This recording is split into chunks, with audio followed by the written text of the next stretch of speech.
Okay, ಇವತ್ತಿನ ತರಗತಿಯಲ್ಲಿ SSC GDಯಲ್ಲಿ ಕೇಳಿರುತ್ತಾ important ಕ್ವಶನ್ಗಳನ್ನು discussion ಮಾಡೋಣ. ಮೊದಲನೇ ಕ್ವಶನ್ ನೋಡಿ, ಅಮನ್ ಮತ್ತು ರಾಮನ್ ಒಟ್ಟಾಗಿ ಒಂದು ಕೆಲಸವನ್ನು 7.5 ದಿನಗಳಲ್ಲಿ ಪೂರ್ಣಗೊಳಿಸುತ್ತಾರೆ. ರಾಮ ಮತ್ತು ಜಜನ್ ಅದೇ ಕೆಲಸವನ್ನು 10 ದಿನಗಳಲ್ಲಿ ಪೂರ್ಣಗೊಳಿಸುತ್ತಾರೆ. ಜಜನ್ ಮತ್ತು ಅಮನ್ ಅದೇ ಕೆಲಸವನ್ನು 20 ದಿನಗಳಲ್ಲಿ ಪೂರ್ಣಗೊಳಿಸುತ್ತಾರೆ. ಅದೇ ಕೆಲಸ ಜಜನ್ ಎಷ್ಟು ದಿನಗಳಲ್ಲಿ ಪೂರ್ಣಗೊಳಿಸುತ್ತಾನೆ? ಅದೇ ಕೆಲಸ ಜಜನ್ ಎಷ್ಟು ದಿನಗಳಲ್ಲಿ ಪೂರ್ಣಗೊಳಿಸುತ್ತಾನೆ? ಇಲ್ಲಿ ಕೆಲಸ ನೋಡ್ರಿ, ಇಬ್ಬಿಬ್ರು ಮಾಡತ್ತಾರ. ಯಾರು ಮಾಡತ್ತಾರ್ರಿ? ಅಮನ್ ಮತ್ತು ರಾಮ. ನೆಕ್ಸ್ಟ್ ರಾಮ ಮತ್ತು ಜಜನ.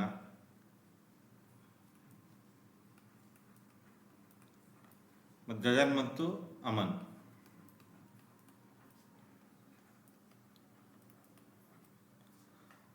ಅಮನ್ ಮತ್ತು ಜಜನ್ ಎಷ್ಟಿಂದ ಮಾಡ್ತಾರೆ? 7.5 ಮಾಡ್ತಾರೆ. ಅಂದ್ರೆ 7.5 ಡೇಸ್ ಒಳಗೆ ಕೆಲಸ ಕಂಪ್ಲೀಟ್ ಮಾಡತ್ತಾರ. ಅದೇ ರಾಮ ಮತ್ತು ಜಜನ್ ಅದೇ ಕೆಲಸ 10 ದಿನದ ಕಂಪ್ಲೀಟ್ ಮಾಡತ್ತಾರ. ಜಜನ್ ಮತ್ತು ಅಮನ್ ಅದೇ ಕೆಲಸ 20 ದಿನದ ಕೆಲಸ ಮಾಡತ್ತಾರ. ಇವರು 7.5 ದಿನ, ಇವರು 10 ದಿನ, ಇವರೆಷ್ಟ್ರಿ 20 ದಿನ. ಹಾಗಾದ್ರೆ ನಮಗೆ ಒಟ್ಟು ಕೆಲಸ ಬೇಕಂದ್ರೆ LCM ತಗೋಬೇಕು. 7.5, 10 ಮತ್ತು 20. ಹಾಗಾದ್ರೆ ದೊಡ್ಡ ನಂಬರಿಂದ ಲೀಸ್ಟ್ ನಂಬರ್ ಮಲ್ಟಿಪ್ಲೈ ಆಗಬೇಕು. 7.5ರಿಂದ 20 ಮಲ್ಟಿಪ್ಲೈ ಆಗಲಾಗೈತಿ. 10ರಿಂದ 20 ಮಲ್ಟಿಪ್ಲೈ ಆಗುತ್ತೆ. 10 2 20. ಹಾಗಾದ್ರೆ 7.5 ಎಷ್ಟ್ರಿ? 15. 15 ಅಂದ್ರೆ 15 4 60. 10 6 60. 20 20 ಎಷ್ಟಲೇ ರೀ? 3 60. ಹಾಗಾದ್ರೆ 7.5 8. 10 ಎಷ್ಟಲೇ ರೀ? 10 6. 20 ಎಷ್ಟಲೇ ರೀ? 20 3 60. ಹಾಗಾದ್ರೆ ಅಮನ್ ಮತ್ತು ರಾಮ, ರಾಮ ಮತ್ತು ಜಜನ, ಜಜನ ಮತ್ತು ಅಮನ. ಅಮನ್ ಮತ್ತು ರಾಮನ್ ಕೆಲಸ 7.5 ದಿನ ಅಂದ್ರೆ 7.5 8 60. ರಾಮ ಮತ್ತು ಜಜನ್ ಅಂದ್ರೆ 6 60. ಜಜನ್ ಮತ್ತು ಅಮನ್ ಅಂದ್ರೆ 20 23 60. ಇಲ್ಲೇನು ಬರ್ತಲ್ರಿ? 8 6 13. ಇದು ಏನಂದ್ರೆ ದಕ್ಷತೆ. 8 6 14 3 17 ಎಫಿಷಿಯನ್ಸಿ, ದಕ್ಷತೆ. ಈಗ ಒಟ್ಟು ಕೆಲಸ ಡಿವೈಡೆಡ್ ಬೈ ಯಾರು ಮಾಡ್ಬೇಕಾಗೈತ್ರಿ? ಜಜನ್ ಮಾಡ್ಬೇಕಾಗೈತೆ ಕೆಲಸ. ಇಲ್ಲದನ ಜಜನ, ಇಲ್ಲದನ. ಈ ಒಂದು ತಾಕತ್ ಬೇಕು, ಈ ಒಂದು ಎಫಿಷಿಯನ್ಸಿ, ದಕ್ಷತೆ ಬೇಕು. ಹಾಗಾದ್ರೆ ಅಷ್ಟು ಮಂದಿ ಕೂಡಿ, ಇಬ್ಬರು ಅಮನ, ಇಬ್ಬರು ರಾಮ, ಇಬ್ಬರು ಜಜನ್ ಕೂಡಿ ಎಫಿಷಿಯನ್ಸಿ ಎಷ್ಟಾಗೈತ್ರಿ? ಟೋಟಲಿ ಎಫಿಷಿಯನ್ಸಿ ಎಷ್ಟೈತಪ್ಪ ಅಂತಂದ್ರೆ 17 ಐತಿ. ಹಾಗಾದ್ರೆ ಒಬ್ಬರದೇ ಎಷ್ಟೆಷ್ಟಾಗುತ್ತೆ? ರಾಮ ಜಜನ್ ಅಂದ್ರೆ ನೋಡ್ರಿ, 2 8 16, 1 ಉಳಿತು 8.5. ಯಾರ್ಯಾರ್ದು? ರಾಮ, ಜಜನ, ಅಮನ. ಈ 3 ಮಂದಿ ಕೂಡಿ ಎಫಿಷಿಯನ್ಸಿ ಎಷ್ಟಾಯ್ತು? 8.5 ಇತ್ತು. ಈಗ ನಮಗೆ ಜಜನ್ ಮಾಡ್ಬೇಕಾದ ಕೆಲಸ. ಹಾಗಾದ್ರೆ ಜಜನ್ ಮಾಡ್ಬೇಕಂದ್ರೆ ರಾಮ ಮತ್ತು ಅಮನ್ ಎಫಿಷಿಯನ್ಸಿ ತೆಗೆನು. ಅಮನ ಮತ್ತು ರಾಮ ಎಫಿಷಿಯನ್ಸಿ ಎಷ್ಟೈತ್ರಿ? 8 ಐತಿ. ಹಾಗಾದ್ರೆ 8.5 ಒಳಗೆ 8 ಹೋದ್ರೆ ಎಷ್ಟು ಉಳಿತ್ರಿ? 0.5. ಹಾಗಾದ್ರೆ ನೋಡ್ರಿ, ಒಟ್ಟು ಕೆಲಸ 60. ನಮ್ಗೆ ಯಾರು ಮಾಡ್ಬೇಕಾಗೈತಿ? ಜಜನ್ ಮಾಡ್ಬೇಕಾಗೈತಿ. ಜಜನ್ ಎಫಿಷಿಯನ್ಸಿ ಎಷ್ಟೈತಿ ನೋಡ್ರಿ? 0.5 ಐತಿ ತಾಕತ್. ಒಟ್ಟು ಕೆಲಸ ಡಿವೈಡೆಡ್ ಬೈ ದಕ್ಷತೆ ಅಂದ್ರೆ ಎಷ್ಟು ಬರ್ತದೆ? ದಿನ ಬರ್ತಾವೆ. ಹಾಗಾದ್ರೆ ಇಲ್ಲೊಂದು ಪಾಯಿಂಟ್ ಐತಿ, ಈ ಪಾಯಿಂಟ್ ಕ್ಯಾನ್ಸಲ್ ಮಾಡ್ರಿ, ಮ್ಯಾಗ ಒಂದು 0 ಕೊಡ್ರಿ. 600 ಡಿವೈಡೆಡ್ ಬೈ 5 ಐತಿ. 5 1 5, 1 ಉಳಿತು 5 2 10, 0 0. ಹಾಗಾದ್ರೆ 120 ದಿನಗಳಲ್ಲಿ ಏನು ಮಾಡ್ಬೋದು? ಕೆಲಸ ಕಂಪ್ಲೀಟ್ ಮಾಡ್ಬೋದು. ಇನ್ನೊಮ್ಮೆ ನೋಡ್ರಿ, ಅಮನ್ ಮತ್ತು ರಾಮ ಒಟ್ಟಾಗಿ ಒಂದು ಕೆಲಸವನ್ನು 7.5 ದಿನ, ಅಮನ ರಾಮ 7.5 ದಿನದ ಮುಗಿಸ್ತಾರೆ. ಕರೆಕ್ಟಾ? ಅದೇ ರಾಮ ಮತ್ತು ಜಜನ 10 ದಿನದ ಕಂಪ್ಲೀಟ್ ಮಾಡ್ತಾರೆ. ಅದೇ ಜಜನ ಮತ್ತು ಅಮನ್ ಇಬ್ಬರು ಕೂಡಿ 20 ದಿನದಾಗ ಅದೇ ಸೇಮ್ ಕೆಲಸ ಕಂಪ್ಲೀಟ್ ಮಾಡ್ತಾರೆ. ಹಾಗಾದ್ರೆ 7.5 ದಿನ, 10 ದಿನ, 20 ದಿನ ಅಂದ್ರೆ ನಮಗೇನು ಬೇಕ್ರಿ? ಟೋಟಲ್ ಕೆಲಸ ಬೇಕು. ಕೆಲಸ ಬೇಕಾ LCM ತಗೋಬೇಕು. 10 20 7.5 ಅಂದ್ರೆ ನೋಡ್ರಿ 60 ಏನಾಗುತ್ತೆ? LCM ಆಗುತ್ತೆ. 7.5 15, 15 4 60 ಅಂದ್ರೆ 7.5 ಎಷ್ಟು ಸಲ ಮಲ್ಟಿಪ್ಲೈ ಮಾಡೇವ್ರಿ? 7.5 8 60, 10 6 60, 23 60. ಹಾಗಾದ್ರೆ ಅಮನ ರಾಮ ಎಫಿಷಿಯನ್ಸಿ 8, ರಾಮ ಮತ್ತು ಜಜನ 6, ಜಜನ ಮತ್ತು ಅಮನ 3. 8 6 3 17. ಯಾರು ಕೂಡ್ರಿ? ಇಬ್ಬರು ರಾಮ, ಇಬ್ಬರು ಅಮನ, ಇಬ್ಬರು ಜಜನ ಕೂಡಿ 8.5 ಐತಿ. ಹಾಗಾದ್ರೆ ನಮಗೆ ರಾಮ, ಜಜನ ಮತ್ತು ಅಮನದ ಎಫಿಷಿಯನ್ಸಿ ಡಿವೈಡೆಡ್ ಬೈ 2 ಮಾಡ್ರಿ, 8.5 ಬಂತು. 8.5 ಬಂತಂದ್ರೆ ನಮಗೆ ಜಜನ್ ಒಬ್ಬನೇ ಕೆಲಸ ಮಾಡ್ಬೇಕಾಗೈತಿ. ಹಾಗೆ ಜಜನ್ದು ಏನು ಬೇಕು? ಎಫಿಷಿಯನ್ಸಿ ಬೇಕು. ಹಾಗಾದ್ರೆ 8.5 3 ಮಂದಿ ಕೂಡ ಐತಿ. ಅಮನ ಮತ್ತು ರಾಮಂದು ಎಷ್ಟೈತ್ರಿ 8 ಐತಿ. 8.5 ಒಳಗೆ 8 ಕಳೆದ್ರೆ 0.5 ದಕ್ಷತೆ ಬಂತು. 660 ಡಿವೈಡೆಡ್ ಬೈ 0.5. ಈ ಕೆಳಗಿನ ಪಾಯಿಂಟ್ ತೆಗೆದ್ರೆ ಮ್ಯಾಗ ಒಂದು 0 ಕೊಡಬೇಕು. 600 ಡಿವೈಡೆಡ್ ಬೈ 5 ಐತಿ. 5 ಐದಲೇ 5, 1 ಉಳಿತು, ಬಾಜು 0, 5 ಎರಡಲೇ 10, 0. ಎಷ್ಟಿಂದ ಕಂಪ್ಲೀಟ್ ಮಾಡ್ಬೋದು ರೀ? 120ದಿಂದ ಕಂಪ್ಲೀಟ್ ಮಾಡ್ಬೋದು. ಈ ಕ್ವಶನ್ ನೋಡ್ರಿ ಭಾಳ ವೆರಿ ವೆರಿ ಇಂಪಾರ್ಟೆಂಟ್. ಈ ಥರ ಪ್ರಶ್ನೆಯನ್ನು ಸಾಲ್ವ್ ಮಾಡ್ಬೋದು. ಓಕೆ, ನೆಕ್ಸ್ಟ್ ಕ್ವಶನ್ ನೋಡೋಣ.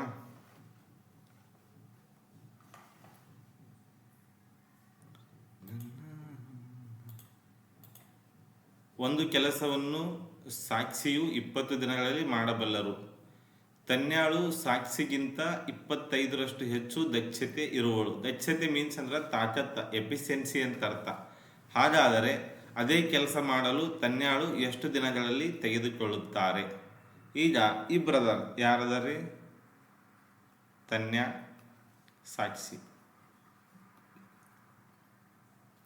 ಈಗ ನೋಡ್ರಿ, ತನ್ಯಾಳು ಸಾಕ್ಷಿಗಿಂತ 25% ಎಫಿಷಿಯನ್ಸಿ ದಕ್ಷತೆ ಜಾಸ್ತಿ ಐತಂದ್ರೆ ನಮ್ಮ ಸಾಕ್ಷಿದು ಏನೂ ಇಲ್ಲ ಅಂದ್ರೆ ಎಷ್ಟು ಇರ್ಬೇಕು ರೀ? 100 ಇರಬೇಕು. 25% ಅಂದ್ರೆ 125. ಇದನ್ನು ನಾವು ಕಡಿಮೆ ಮಾಡ್ಕೋಬೇಕು. 25 4 100, 25 5 125. ತನ್ಯಾಂದು ಎಫಿಷಿಯನ್ಸಿ ಎಷ್ಟು ರೀ? ತಾಕತ್ ದಕ್ಷತೆ 5, ಸಾಕ್ಷಿದ ಎಷ್ಟು ರೀ? 4. ಹಾಗಾದ್ರೆ ಒಂದು ಕೆಲಸ ಸಾಕ್ಷಿ 20 ದಿನದ ಮಾಡ್ತಾಳೆ. ಹಾಗಾದ್ರೆ ನಮಗೆ ಕೆಲಸ ಯಾರು ಮಾಡ್ಬೇಕೈತಿ? ತನ್ಯಾ ಮಾಡ್ಬೇಕೈತಿ. ತನ್ಯಾನ ದಕ್ಷತೆ ಎಷ್ಟೈತ್ರಿ? 5 ಐತಿ. ನಮಗೇನು ಬೇಕೈತಿ? ಕೆಲಸ ಬೇಕೈತಿ. ಕೆಲಸ ಅಂದ್ರೆ ದಿನ ಇಂಟು ದಕ್ಷತೆ ಅಂತ ಅರ್ಥ. ದಿನ ಇಂಟು ಏನ್ರಿ? ದಕ್ಷತೆ. ಇಲ್ಲಿ ಸಾಕ್ಷಿ 20 ದಿನದ ಕೆಲಸ ಮಾಡ್ತಾಳ. ದಕ್ಷತೆ ಎಷ್ಟು? 4. 24 ಎಷ್ಟು? 80. ಹಾಗಾದ್ರೆ ಟೋಟಲ್ ಕೆಲಸ ಎಷ್ಟೈತಿ ಇವ್ರದು? 80 ಐತಿ. ಹಾಗಾದ್ರೆ ಯಾರು ಕ್ವಶನ್ದಾಗ ಯಾರು ಮಾಡೋದು ಕೇಳ್ತಾನ್ರಿ? ತನ್ಯಾಳು ಎಷ್ಟು ದಿನದಲ್ಲಿ ಮಾಡ್ತಾಳೆ. ಆದ್ರೆ ತನ್ಯಾ ತಾಕತ್ ಎಷ್ಟೈತಿ ನೋಡ್ರಿ? ಎಫಿಷಿಯನ್ಸಿ 5 ಐತಿ. 5 1 5, 3 ಉಳಿತು, ಬಾಜು 0, 5 6 30. ಎಷ್ಟು ದಿನ ಕಂಪ್ಲೀಟ್ ಮಾಡ್ಬೋದು ರೀ? 16 ದಿನಗಳಲ್ಲಿ ಕಂಪ್ಲೀಟ್ ಮಾಡ್ಬೋದು. ಸರಿಯಾಗಿ ನೋಡ್ರಿ ನಮ್ಮ ಒಂದು ಕೆಲಸವನ್ನು ಸಾಕ್ಷಿಯು 20 ದಿನಗಳಲ್ಲಿ ಮಾಡಬಲ್ಲರು. ತನ್ಯಾಳು ಸಾಕ್ಷಿಗಿಂತ 25% ಹೆಚ್ಚು ದಕ್ಷತೆ ಇರುವಳಾಗಿದ್ದಾರೆ. ತನ್ಯಾ ಸಾಕ್ಷಿಗಿಂತ 25% ಜಾಸ್ತಿ ಅಂದ್ರೆ ಸಾಕ್ಷಿದ ಎಷ್ಟು ಇರ್ಬೇಕು ರೀ? 100. ತನ್ಯಾದೆಷ್ಟು ರೀ? 125. ಹಾಗಾದ್ರೆ ಅದನ್ನ ಎಫಿಷಿಯನ್ಸಿನ ಕಡಿಮೆ ಮಾಡ್ಕೊಳ್ಳೋನು. 25 4 100, 25 5 125. ಹಾಗಾದ್ರೆ ಇವ್ರದ್ದು 5, ಇವ್ರದ್ದು 4. ಈಗ ನಮಗೆ ಕೆಲಸ ಬೇಕಲ್ಲ, ಆದ್ರೆ ಸಾಕ್ಷಿ ಏನು ಮಾಡಲ್ಲ, ಅದೇ ಕೆಲಸ ರೀ 20 ದಿನದಾಗ ಕಂಪ್ಲೀಟ್ ಮಾಡಲ್ಲ. ಹಾಗಾದ್ರೆ 20 ದಿನ ಎಫಿಷಿಯನ್ಸಿ ಎಷ್ಟು ರೀ? 4 ದಕ್ಷತೆ. 24 80. ಹಾಗಾದ್ರೆ ಒಟ್ಟು ಕೆಲಸ ಎಷ್ಟು ಬತ್ತು ರೀ? 80. ಈ ಕೆಲಸ 80. ಅದೇ ಕೆಲಸ ಯಾರು ಮಾಡ್ಬೇಕಾಗೈತಿ? ತನ್ಯಾ ಮಾಡ್ಬೇಕಾಗೈತಿ. ತನ್ಯಾ ಎಫಿಷಿಯನ್ಸಿ ದಕ್ಷತೆ ಎಷ್ಟೈತಿ ರೀ? 5 ಐತಿ. ಡಿವೈಡೆಡ್ ಬೈ 5 ಮಾಡಬೇಕು. 5 1 5, 3 ಉಳಿತು, ಬಾಜು 0, 5 6 30. ಇದು ಕ್ವಶನ್ ಭಾಳ ಅಂದ್ರೆ ಭಾಳ ಇಂಪಾರ್ಟೆಂಟ್ ಕ್ವಶನ್.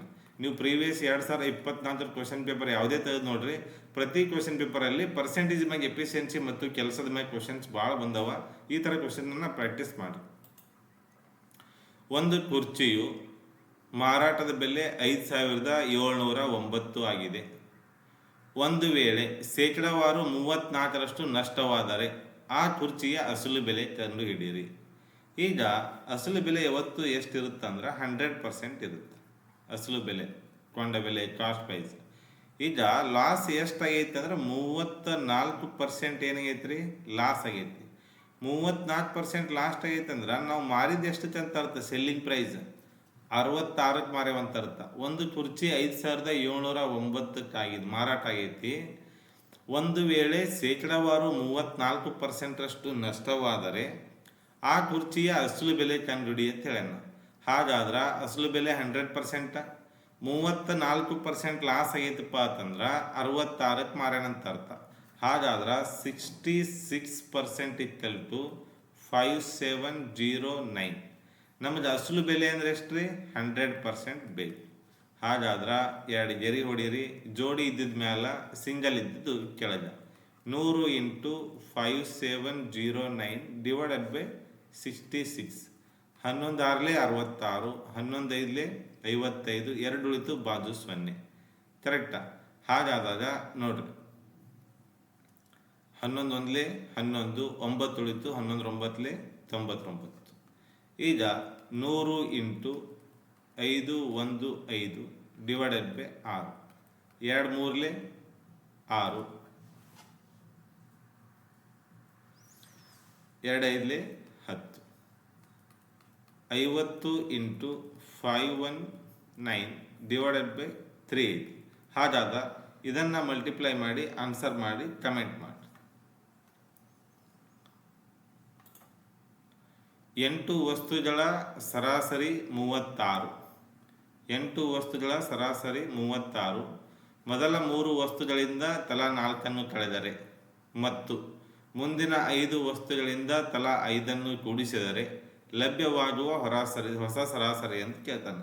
ಭಾಳ ಒಳ್ಳೆಯ ಪ್ರಶ್ನೆ ಇದು, ಭಾಳ ಇಂಪಾರ್ಟೆಂಟ್ ಪ್ರಶ್ನೆ ಅಂತೂ ಅನ್ಬೋದು. SSC GDಗಳಲ್ಲಿ ಹೇಳಿ ಮಾಡಿಸಿರುವಂಥ ಕ್ವಶನ್ ಇವೇ ಬರ್ತಾವಂತ ಹೇಳೋವಂಥ ಮಾಡಿಸಿ ಕ್ವಶನ್. ಹಾಗಾದ್ರೆ ಸಿಂಪಲ್ ಆಗಿ ನೋಡೋಣ. ನಮಗೇನೈತ್ರಿ, ಸಂಖ್ಯೆ ಇಂಟು ಸರಾಸರಿ ಈಕ್ವಲ್ ಟು ಮೊತ್ತ. ಕರೆಕ್ಟಾ? 8 ವಸ್ತುಗಳ ಸರಾಸರಿ 36 ಅಂದ್ರೆ 8 6 48, 4 ಉಳಿತು, 8 3 24, 4 288. ನೋಡ್ರಿ, 8 ವಸ್ತುಗಳ ಸರಾಸರಿ 36, 8 ಸಂಖ್ಯೆ, 36 ಸರಾಸರಿ. 8 6 48, 4 ಉಳಿತು, 8 3 24, 288. ಟೋಟಲಿ ಎಷ್ಟು ಅದಾವ್ರಿ? 8 ನಂಬರ್ ಅದಾವ. ಮೊದಲ 3 ಸಂಖ್ಯೆಗಳಿಂದ ತಲಾ 4 ಕಳೆದರೆ ನೋಡ್ರಿ, ಮೊದಲು 3 ಸಂಖ್ಯೆ ಅದಾವ, 4 ಕಳಿತಾನಂತ. ಆದರೆ 3 4 ಎಷ್ಟು ರೀ? 12 ಕಳೆದ. ತಲಾ 5 ವಸ್ತುಗಳಿಂದ 5 ಸೇರಿಸಿದರೆ 5 5 ಎಷ್ಟು ರೀ? 25. 25 ಸೇರಿಸ್ತೀನಿ, 12 ಕಳಿತೀನಿ. ಹಾಗಾದ್ರೆ ಎಷ್ಟು ಸೇರಿಸ್ದಂಗೆ ಐತ್ರಿ? 17 ಸೇರಿಸ್ದಂಗೆ ಆಯಿತು. ನೋಡ್ರಿ, 12 ಕಳಿತೀನಿ, 25 ಸೇರಿಸ್ತೀನಿ ಅಂದ್ರೆ 25 12 ತೆಗೀರಿ, 17 ಕೂಡಿಸ್ದಂಗೆ ಆಯಿತು. ಹಾಗಾದ್ರೆ 15 305. ಹಾಗಾದ್ರೆ 305 ಡಿವೈಡೆಡ್ ಬೈ 8 ಅಂದಾಗ ಹೊಸ ಸರಿ ಬರುತ್ತೆ. 8 3 24, 6 ಉಳಿತು, 8 8 64, ಎಷ್ಟು ಉಳಿತು? 1 ಉಳಿತು, 8 1 8. ಇಲ್ಲಿ ನೋಡ್ರಿ, 38 ಪಾಯಿಂಟ್ ಇಲ್ಲದ ಆನ್ಸರ ಇಲ್ಲದ. ನೀವು ಎಕ್ಸಾಮ್ದಾಗ ಎಲ್ಲಾನು ಮಾಡಬೇಡ್ರಿ, ಪಾಯಿಂಟ್ ಡೆಸಿಮಲ್ ತನಕ ಮಾಡಬಾರ್ದು. ಯಾಕಂದ್ರೆ 35 37 38 ಅಂದ್ರೆ 38 ಇದು ಒಂದೇ ಐತಿ, ಇದು ಹಾಕಿ ಮುಂದೆ ಹೋಗ್ಬಿಡ್ಬೇಕು. ಯಾಕಂದ್ರೆ ಎಕ್ಸಾಮ್ದಾಗ ಟೈಮ್ ಉಳಿಯುತ್ತ. ಇನ್ನೊಮ್ಮೆ ನೋಡ್ರಿ, 8 ವಸ್ತುಗಳ ಸರಾಸರಿ 37, 8 ಸಂಖ್ಯೆ ಸರಾಸರಿ 30, 36 8 288. ಟೋಟಲ್ ಎಷ್ಟು ಸಂಖ್ಯೆ ಅದಾವ್ರಿ? 8 ಸಂಖ್ಯೆಗಳದಾವ.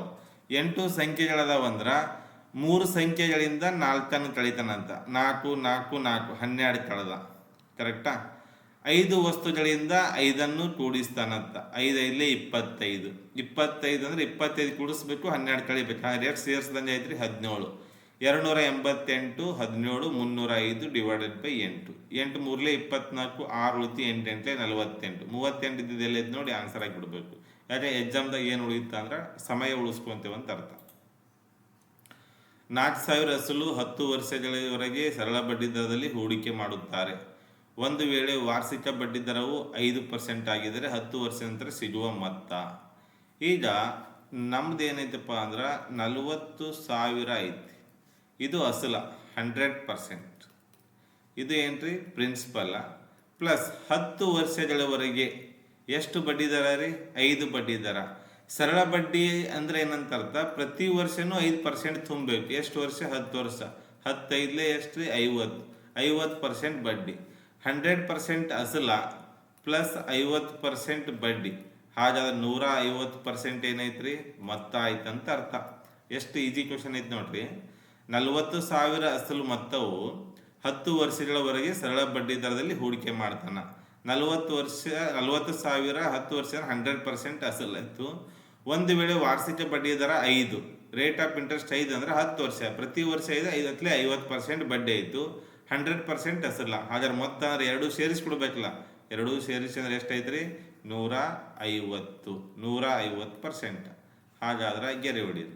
150 ಇಂಟು 40,000 ಡಿವೈಡೆಡ್ ಬೈ 100. 2 0 ಕ್ಯಾನ್ಸಲ್. 15 4 ಎಷ್ಟು ರೀ? 60. 1 2 3 60,000 ಆನ್ಸರ್. ಎಲ್ಲೈತೆ ನೋಡ್ರಿ? 3ನೇ ಆಪ್ಷನ್ ಕರೆಕ್ಟ್. 60,000. 40,000 ಅನ್ನೋದು 100%. 10 ವರ್ಷಕ್ಕೆ 5% ಬಡ್ಡಿ ದರ ಅಂದ್ರೆ 10 5 50%. 50% 100 150%. 150% ಅಂದ್ರೆ ಏನ್ರಿ? ಮೊತ್ತ ಆಯ್ತಂತ ಅರ್ಥ. 40,000 100% 150ಕ್ಕೆ ಎಷ್ಟು ಪರ್ಸೆಂಟ್ ಅಂತ ಅರ್ಥ. 150 ಇಂಟು 40,000 ಡಿವೈಡೆಡ್ ಬೈ 100. 2 0 2 0 ಕ್ಯಾನ್ಸಲ್. 15 4 60, 3 0 ಎಷ್ಟೈತ್ರಿ? 60,000. ಎರಡು ಸಂಖ್ಯೆಗಳ ಲಸ 990 ಆಗಿದ್ದು ಅವುಗಳ ಗುಣಲಬ್ಧ 9,900 ಆಗಿದೆ. ಹಾಗಾದರೆ ಅವುಗಳ ಮಸ ಕಂಡುಹಿಡಿಯಿರಿ. ಈ ಕ್ವಶನ್ ಭಾಳ ಅಂದ್ರೆ ಭಾಳ ಇಂಪಾರ್ಟೆಂಟ್. ಎರಡು ಸಂಖ್ಯೆ ಅದಾವ್ರಿ. First number into second number equal to LCM into HCF ಅಂದ್ರೆ ಲಸ ಇಂಟು ಮಸ. ಈ ಫಾರ್ಮುಲಾವನ್ನು ನೀವು ಕಂಪಲ್ಸರಿ ನೆನ್ಪಿಡ್ರಿ, ಬೈಪಟ್ ಮಾಡಿರಿ ಅಥವಾ ನೆನ್ಪಿಡ್ರಿ. ಯಾಕಪ್ಪ ಅಂದ್ರೆ ಎರಡು ಸಂಖ್ಯೆ ಕೊಟ್ಟು ಲಸ ಮಸ ಕೊಟ್ಟು ಅಂದ್ರೆ ಇದ್ರೊಳಗೆ ಯಾವ್ದಾರ ಕೇಳ್ಬೋದು. ಲಸಾರ ಕೇಳ್ಬೋದು, ಮಸಾರ ಕೇಳ್ಬೋದು, ಫಸ್ಟ್ ನಂಬರ್ ಕೇಳ್ಬೋದು, ಸೆಕೆಂಡ್ ನಂಬರ್ ಕೇಳ್ಬೋದು. ಇಲ್ಲಿ ಮೊದಲ first number into second number equal to ಲಸ ಇಂಟು ಮಸ ಅಂತ ಅರ್ಥ. LCM into HCF. ಎರಡು ಸಂಖ್ಯೆಗಳ ಲಸ ಎಷ್ಟು ಕೊಟ್ಟನ್ರಿ? 990 ಇಂಟು HCF ಮಸ. ಅವುಗಳ ಗುಣಲಬ್ಧ ಅಂದ್ರೆ ಎರಡು ಸಂಖ್ಯೆಗಳ ಗುಣಲಬ್ಧ ಇವೆರಡು ಮಲ್ಟಿಪ್ಲೈ ಮಾಡೋಣ. ದ ಪ್ರಾಡಕ್ಟ್ ಅಂತನ್ರಿ. ಇಂಗ್ಲೀಷ್ನಾಗ ಏನಂತಾನ? ಮಲ್ಟಿಪ್ಲೈ ಅನ್ನಂಗಿಲ್ಲ, ಪ್ರಾಡಕ್ಟ್ ಅಂತಾನ. ಈಗ ನಮಗೆ ಕೇಳಿರೋ ಕ್ವಶನ್ ಏನ್ರಿ? ಮಸ ಕೇಳ್ಯಾನಂದ್ರೆ ಇದು ಇಲ್ಲೇ ಇರಲಿ, ಇದು ಈ ಕಡೆ ತಂದ್ಬಿಡು. ಹಾಗಾದ್ರೆ 990 divided by 990 equal to HCF ಮಸ. ಹಾಗಾದ್ರೆ 0 ಕ್ಯಾನ್ಸಲ್. 99 ಒಂದ್ಲೆ, 99 ಹತ್ಲೆ. ಹಾಗಾದ್ರೆ ಮಸ ಅಂದ್ರೆ ಎಷ್ಟೈತ್ರಿ? 10. ಭಾಳ ಇಂಪಾರ್ಟೆಂಟ್ ಪ್ರಶ್ನೆಗಳಿದು. ಎರಡು ಸಂಖ್ಯೆಗಳ ಲಸ 990 ಆಗೈತಿ. ಅವುಗಳ ಗುಣಲಬ್ಧ 9900 ಆಗಿದೆ. ಹಾಗಾದ್ರೆ ಅವುಗಳ ಮಸ ಎಷ್ಟು ಅಂತ ಕೇಳ್ತಾನೆ. First number into second number equal to LCM into HCF. 9900 ಇದೆ ಏನ್ರಿ? The product of two number. ಎರಡು ಸಂಖ್ಯೆಗಳ ಗುಣಲಬ್ಧ. ಇಂಗ್ಲೀಷ್ ಒಳಗೆ ಪ್ರಾಡಕ್ಟ್ ಅಂತ ಯೂಸ್ ಮಾಡ್ತಾನೆ. ಲಸ ಎಷ್ಟು ಕೊಟ್ಟಾನ? 990 ಇಂಟು ಏನೈತಿ? HCF ಅಂದ್ರೆ ಮಸ ಐತಿ. ಹಾಗಾದ್ರೆ ನಮಗೆ ಕೇಳಿದ ಮಸ ಬೇಕಾಗೈತಿ. ಈ 990 ಇಂಟು ಇದು ಈ ಕಡೆ ಕೇಳಿಸ್ರೆ ಡಿವೈಡೆಡ್ ಬೈ ಆಯಿತು. 0 ಕ್ಯಾನ್ಸಲ್. 99 ಹತ್ಲೆ 990. ಮಸ ಈಕ್ವಲ್ ಟು ಎಷ್ಟೈತ್ರಿ? 10. ಓಕೆ, ಇದು ನೆನ್ಪಿಡ್ರಿ, ಭಾಳ ಇಂಪಾರ್ಟೆಂಟ್ ಇದು. ಮೂರು ಸಂಖ್ಯೆಗಳು 4, 5, 6 ಅನುಪಾತದಲ್ಲಿವೆ. ಅವುಗಳ ದೊಡ್ಡ ಸಂಖ್ಯೆ ಮತ್ತು ಚಿಕ್ಕ ಸಂಖ್ಯೆ ಮೊತ್ತ 6,000. ಹಾಗಾದರೆ ದೊಡ್ಡ ಸಂಖ್ಯೆ ಮತ್ತು ಚಿಕ್ಕ ಸಂಖ್ಯೆ ವ್ಯತ್ಯಾಸ ಕಂಡುಹಿಡಿಯಿರಿ. 3 ನಂಬರ್ ಕೊಟ್ಟಾನ, ಯಾವ ಅಂತ ಗೊತ್ತಿಲ್ಲ, ಹೆಸರು ಹಿಡ್ಕೊಳ್ಳೋದು. A, B, C. 4, 5, 6 ಅನುಪಾತದಲ್ಲದ. ದೊಡ್ಡ ಸಂಖ್ಯೆ ಚಿಕ್ಕ ಸಂಖ್ಯೆ. ಅನುಪಾತ ಜಾಸ್ತಿ ಇದ್ದಿದ್ದು ದೊಡ್ಡ ಸಂಖ್ಯೆ, ಅನುಪಾತ ಚಿಕ್ಕ ಇದ್ದಿದ್ದು ಸಣ್ಣ ಸಂಖ್ಯೆ. ಹಾಗಾದ್ರೆ 4 + 6 2 ಮತ್ತು 10 ಅನುಪಾತಕ್ಕೆ ಎಷ್ಟು ಕೊಟ್ಟಾನ್ರಿ? 6,000. ನಮಗೇನು ಕೇಳ? ದೊಡ್ಡ ಸಂಖ್ಯೆ ಮತ್ತು ಚಿಕ್ಕ ಸಂಖ್ಯೆ ವ್ಯತ್ಯಾಸ ಮೀನ್ಸ್ ಏನ್ರಿ? ಡಿಫ್ರೆನ್ಸ್. ಇದು 6 ಐತಿ, ಇದು 4 ಐತಿ. ಹಾಗಾದ್ರೆ ಎಷ್ಟು ವ್ಯತ್ಯಾಸ ಐತ್ರಿ? 2 ಅನುಪಾತ ವ್ಯತ್ಯಾಸ ಐತಿ. ಕೇಳಿರೋ ಕ್ವಶನ್ ನೋಡ್ರಿ ಎಷ್ಟು ಚಂದ ಐತಿ. ಮೂರು ಸಂಖ್ಯೆಗಳು 4, 5, 6 ಅನುಪಾತದಲ್ಲಿವೆ. ಅವುಗಳ ದೊಡ್ಡ ಸಂಖ್ಯೆ ಮತ್ತು ಚಿಕ್ಕ ಸಂಖ್ಯೆ ಮೊತ್ತ 6,000 ಆಗಿದೆ. ಹಾಗಾದರೆ ದೊಡ್ಡ ಸಂಖ್ಯೆ ಮತ್ತು ಚಿಕ್ಕ ಸಂಖ್ಯೆ ವ್ಯತ್ಯಾಸ ಕಂಡುಹಿಡಿಯಿರಿ. A, B, C 4, 5, 6 ಅನುಪಾತ. ದೊಡ್ಡ ಸಂಖ್ಯೆ ಚಿಕ್ಕ ಸಂಖ್ಯೆ ಮೊತ್ತ 6,000 ಅಂದ್ರೆ 6 ಅನುಪಾತ 4 ಅನುಪಾತ 10 ಅನುಪಾತಕ್ಕೆ ಎಷ್ಟು? 6,000. ದೊಡ್ಡ ಸಂಖ್ಯೆ ಮತ್ತು ಚಿಕ್ಕ ಸಂಖ್ಯೆ ವ್ಯತ್ಯಾಸ ಅಂತಾನ. ವ್ಯತ್ಯಾಸ 6 4 ಹೋದ್ರೆ ಎಷ್ಟು? 2. ಹಾಗಾದ್ರೆ ಡಿಫ್ರೆನ್ಸ್ ಎಷ್ಟೈತಿ? 2 ಐತಿ. ಹಾಗಾದ್ರೆ ನೋಡ್ರಿ, 2 ಇಂಟು 6,000 ಡಿವೈಡೆಡ್ ಬೈ 10. 0 ಕ್ಯಾನ್ಸಲ್. 2 6 12, 2 0. ಹಾಗಾದ್ರೆ ದೊಡ್ಡ ಸಂಖ್ಯೆ ಮತ್ತು ಚಿಕ್ಕ ಸಂಖ್ಯೆ ವ್ಯತ್ಯಾಸ ಎಷ್ಟ್ರಿ? 1200. Fourth answer correct. ಇಬ್ರು ಸೇರಿಸ್ಕೊಟ್ಟನ್ ಮೊತ್ತ 4, 6, 10 10 ಅನುಪಾತಕ್ಕೆ 6,000. ದೊಡ್ಡದು ಮತ್ತು ಸಣ್ಣದ ನಡುವಿನ ಚಿಕ್ಕ ವ್ಯತ್ಯಾಸ ಅಂತಾನ. 6 4 ವ್ಯತ್ಯಾಸ ಎಷ್ಟ್ರಿ? 2. ಹಾಗಾದ್ರೆ 2 ಅನುಪಾತಕ್ಕೆ ಎಷ್ಟತ್ತು ಕೊಟ್ಟಾನ? 2 ಇಂಟು 6,000 ಡಿವೈಡೆಡ್ ಬೈ 10. 0 ಕ್ಯಾನ್ಸಲ್. 2 6 12, 2 0. ಈ ಥರ ಸಾಲ್ವ್ ಮಾಡ್ಬೋದು. ಒಂದು ಜೋಡಿಯನ್ನು ನಿರ್ಮಿಸಲು ವಿಜಯ್ ರಮೇಶ್ಗಿಂತ 40% ಹೆಚ್ಚು ಸಮಯ ತೆಗೆದುಕೊಳ್ಳುತ್ತಾನೆ. ವಿಜಯ್ ಮತ್ತು ರಮೇಶ್. ವಿಜಯ್ ರಮೇಶ್ಗಿಂತ 40 ಅಂದ್ರೆ ರಮೇಶಿಂದು 100%, ವಿಜಯ್ ಎಷ್ಟ್ರಿ? 40 ಜಾಸ್ತಿ 140. ಅವರಿಬ್ಬರು ಒಟ್ಟಾಗಿ ಎಷ್ಟು ದಿನ ಸಮಯ ತಗೋತಾರೆ? ಇಬ್ಬರು ಕೂಡಿದ ದಿನ ಎಷ್ಟು ತಗೋತಾರ? 25. ಹಾಗಾದ್ರೆ 0 0 ಕ್ಯಾನ್ಸಲ್, 2 7 2 ಎಷ್ಟಲೇ ರೀ? 2 5. ಹಾಗಾದ್ರೆ ನಮಗೆ ಯಾರು ಕೆಲಸ ಮಾಡ್ಬೇಕಾಗೈತಿ? ವಿಜಯ್ ಒಬ್ಬನೇ ಮಾಡ್ಬೇಕಾಗೈತಿ. ವಿಜಯ್ ಒಬ್ಬನೇ ಅಂದ್ರೆ ನಮಗೇನು ಬೇಕು? ಕೆಲಸ ಬೇಕು. ಕೆಲಸ ಈಕ್ವಲ್ ಟು ದಿನ ಇಂಟು ದಕ್ಷತೆ. ದಕ್ಷತೆ ಮೀನ್ಸ್ ಎಫಿಷಿಯನ್ಸಿ ಅಂತ ಅರ್ಥ. ಇಬ್ರು ಕೂಡ 25 ದಿನ ತೊಗೊಂಡ್ರೆ ಇಬ್ರು ತಾಕತ್ ಬೇಕಲ್ಲ. ಇವನ್ ತಾಕತ್ 5, ಇವನ್ ತಾಕತ್ 12. ಹಾಗಾದ್ರೆ ಒಟ್ಟು ಕೆಲಸ 25 12 ಎಷ್ಟ್ರಿ? 300. ಈ ಕೆಲಸ 300 ಮಾಡ್ಬೇಕಾದವ್ರು ಯಾರು? ವಿಜಯ್. ವಿಜಯ್ ಅನುಪಾತ ಎಷ್ಟೈತ್ರಿ? 7 ಐತಿ. ಹಾಗಾದ್ರೆ 300 ಡಿವೈಡೆಡ್ ಬೈ 7. ಆಪ್ಷನ್ದಾಗ ಡೈರೆಕ್ಟ್ ಕೊಟ್ಬಿಟ್ಟನ್ರಿ. 300 ಡಿವೈಡೆಡ್ ಬೈ 7 ಇಷ್ಟೇ. ಒಂದು ಗೋಡೆ ನಿರ್ಮಿಸಲು ವಿಜಯ್ ರಮೇಶ್ಗಿಂತ 40% ಶೇಕಡ ಹೆಚ್ಚು ಸಮಯ ತೆಗೆದುಕೊಳ್ಳುತ್ತಾನೆ. ರಮೇಶಂದು ಏನೂ ಗೊತ್ತಿಲ್ಲ ಅಂದ್ರೆ 100%. ವಿಜಯ್ದು ಎಷ್ಟು ರೀ? 140. 0 0 ಕ್ಯಾನ್ಸಲ್, 2 5 10, 2 7 14. ಇವ್ರದ್ದು 5 ಎಫಿಷಿಯನ್ಸಿ ದಕ್ಷತೆ ಅಂದ್ರೆ ತಾಕತ್ ಅಂತ ಅರ್ಥ. ಇವಂದು ಎಷ್ಟು ರೀ? 7 ತಾಕತ್ತ. ಇಬ್ಬರು ಕೂಡ 25 ದಿನ ತೊಗೊಂಡ್ರ. ಆದ್ರೆ ಇಬ್ಬರು ಕೂಡ 25 ದಿನ ತೊಗೊಂಡ್ರೆ ಇಬ್ರು ತಾಕತ್ ಬೇಕಲ್ಲ. ದಿನ ಇಂಟು ದಕ್ಷತೆ ಅಂದ್ರೆ ಕೆಲಸ ಬರುತ್ತಾ? 5 7 25 12 ಎಷ್ಟು ರೀ? 300. ಹಾಗಾದ್ರೆ ಟೋಟಲ್ ಕೆಲಸ 300. ಈ ಯಾರು ಮಾಡಬೇಕು? ವಿಜಯ್ ಒಬ್ಬನೇ ಮಾಡಬೇಕು. ಹಾಗಾದ್ರೆ 300 divided by 7. Direct answer 300 divided by 7 ಆಪ್ಷನ್ದಾಗ ಕೊಟ್ಬಿಟ್ಟಾನೆ. ಓಕೆ. 9ನೇ ಪ್ರಶ್ನೆ ನೋಡ್ರಿ. 18 ವಿದ್ಯಾರ್ಥಿಗಳ ಸರಾಸರಿ ತೂಕ 54 kg. 18 ವಿದ್ಯಾರ್ಥಿಗಳ ಸರಾಸರಿ ತೂಕ 54 kg. ಹೊಸ ವಿದ್ಯಾರ್ಥಿ ಸೇರೋದ್ರಿಂದ, ಹೊಸ ವಿದ್ಯಾರ್ಥಿ ಬರೋದ್ರಿಂದ ಸರಾಸರಿಯಲ್ಲಿ ಏನಾಗುತ್ತಾ? 1 ಪ್ಲಸ್ ಆಗುತ್ತಾ? ಹಾಗಾದ್ರೆ ಹೊಸ ವಿದ್ಯಾರ್ಥಿಯ ತೂಕ ಎಷ್ಟು? ಈ ಥರ ಪ್ರಶ್ನೆ ಇದ್ದಾಗ ಇದೇ ಥರ ಬರ್ಕೋರಿ. ಸೇಮ್ ಇದೇ ಥರ ಬರ್ಕೋರಿ ನೋಡ್ರಿ. 18 ವಿದ್ಯಾರ್ಥಿಗಳ ಸರಾಸರಿ ತೂಕ 54 kg. 18 ಮಂದಿ 54. ಒಬ್ಬ ಬಂದು ಸೇರ್ತಾನ, ಸರಾಸರಿ 1 ಪ್ಲಸ್ ಆಗುತ್ತೆ. ಹಾಗಾದರೆ ಹೊಸ ವಿದ್ಯಾರ್ಥಿಯ ತೂಕ ಎಷ್ಟು? ಈ ಥರ ಬರ್ಕೊಂಡಾಗ ಈ ಥರ ಪ್ರಶ್ನೆಯನ್ನು ಇಲ್ಲಿ ಮಲ್ಟಿಪ್ಲೈ ಮಾಡಿ. 15 18 ಒಂದ್ಲೆ 18 ಪ್ಲಸ್ ಬರ್ಕೋರಿ. 54 ಸರಾಸರಿ ಇತ್ತು, ಒಂದು ಹೆಚ್ಚಾಗೈತಿ. ಹಾಗಾದ್ರೆ ಎಷ್ಟೈತೆ? 55. 18 ಪ್ಲಸ್ 55 73. ಈ ಥರ ಕ್ವಶನನ್ನು ಏನು ಮಾಡಿರಿ? ಸಾಲ್ವ್ ಮಾಡಿರಿ. 3ನೇ ಆನ್ಸರ್ ಕರೆಕ್ಟ್ ಅಂತ ಅರ್ಥ. 4/5, 3/10, 7/15. ಮಹತ್ತಮ ಸಾಮಾನ್ಯ ಅಪವರ್ತನ. ಯಾವ ಸಾಮಾನ್ಯ ರೀ? ಮಹತ್ತಮ ಸಾಮಾನ್ಯ ಅಪವರ್ತನ, HCF. ಈಗ 4/5, 3/10, 7/11. ಕರೆಕ್ಟಾ? ಹಾಗಾದಾಗ ನಮಗೆ ನೋಡ್ರಿ, ಭಿನ್ನರಾಶಿಗಳು ಕೊಟ್ಟಿದ್ದ, ಭಿನ್ನರಾಶಿ ಮೀನ್ಸ್ ಫ್ರ್ಯಾಕ್ಷನ್ಗಳು ಕೊಟ್ಟಿದ್ದ ಅಂದ್ರೆ ಮಸ ಕೇಳೋಣ ಅಂದ್ರೆ HCF = HCF divided by LCM ಅಂತ ಅರ್ಥ. ಹಾಗಾದ್ರೆ ಮಸ ಡಿವೈಡೆಡ್ ಬೈ ಲಸ ಅಂತ ಅರ್ಥ. ಮ್ಯಾಗಿನ ನಂಬರ್ದು ಏನು ತಕ್ಕೋಬೇಕು? ಮಸ ತಕ್ಕೋಬೇಕು. ಕೆಳಗಿನ ನಂಬರ್ದು ಏನು ತಕ್ಕೋಬೇಕು? LCM ತಕ್ಕೋಬೇಕು. ಯಾವಾದ್ರಿ? ಮಸ ಕೇಳಿದಾಗ. ಒಂದು ವೇಳೆ ಲಸ ಕೇಳಿದ್ದ ಅಂದ್ರೆ ಮ್ಯಾಗಿನ ನಂಬರ್ ಲಸ ತೆಗಿಬೇಕು, ಕೆಳಗಿನ ನಂಬರ್ದು ಏನು ತೆಗಿಬೇಕು? ಮಸ ತೆಗಿಬೇಕು. ಇವೆರಡು ನೆನ್ಪಿಡ್ಬೇಕು ಭಿನ್ನರಾಶಿ ಒಳಗೆ. ಹಾಗಾದ್ರೆ ನೋಡ್ರಿ,